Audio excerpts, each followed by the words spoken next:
Hello student, আমি Samir sir. October 2026 যে সকল স্টুডেন্ট এক্সামে বসতে চলেছো, তোমরা তোমাদের টিএমএ যে অনলাইনে তোমরা জমা করেছো ঠিকঠাক ভাবে জমা করেছে কিনা, তোমরা কিভাবে জানবে বা দেখবে, সেই বিষয়টা নিয়ে আজকে আমি তোমাদের সামনে এসেছি। তোমরা যে অ্যাডমিশনের সময় তোমাদের কাছে যে ইউজার আইডি আর পাসওয়ার্ড, রেফারেন্স নাম্বার বা এনরোল নাম্বার, এই তিনটের মধ্যে যে কোনো একটা দিয়ে তোমরা তোমাদের স্টুডেন্ট পোর্টালে পৌঁছে যেতে পারো। সিম্পল তোমাদের করতে হবে, গুগলে গিয়ে লিখতে হবে এনআইএস লগ ইন। তারপরে দেখো তোমাদের কাছে ইউজার আইডি আর পাসওয়ার্ড চাইছে।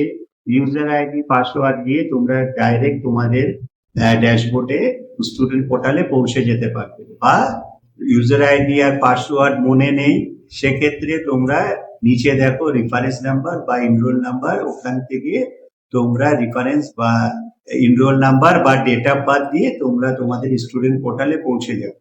একটু নিচে আসবে, দেখবে তোমাদের কাছে টিএমএ স্ট্যাটাস লেখা রয়েছে পোর্টালে, সেখানে তোমরা টাচ করলেই তোমাদের দেখবে এই বা পাশে দেখবে সাবজেক্ট, তারপরে দেখবে তার পাশেই দেখো টিএমএ অনলাইন।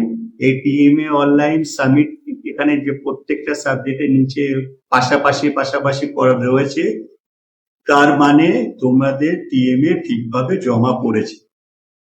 তারপরে সাইডে একটু আসলেই দেখবে এইদিকে মার্কসের জায়গায় কোনো নাম্বার এখনো বসেনি। এই মাসের শেষের দিকে বা এই মাসের মধ্যেই কিন্তু তোমাদের প্রত্যেকটা সাবজেক্টের টিএমএ যে 20 মার্কস থাকে সেটা কিন্তু ওখানে বসে যাবে। আর তোমাদের কোনো চিন্তা করতে হবে না।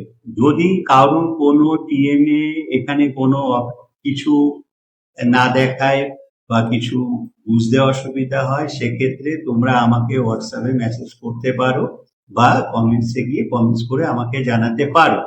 আর ভিডিওটা একটা লাইক করে দিও, একটা সাবস্ক্রাইব করে রেখো, আর বন্ধুদের সাথে শেয়ার করো।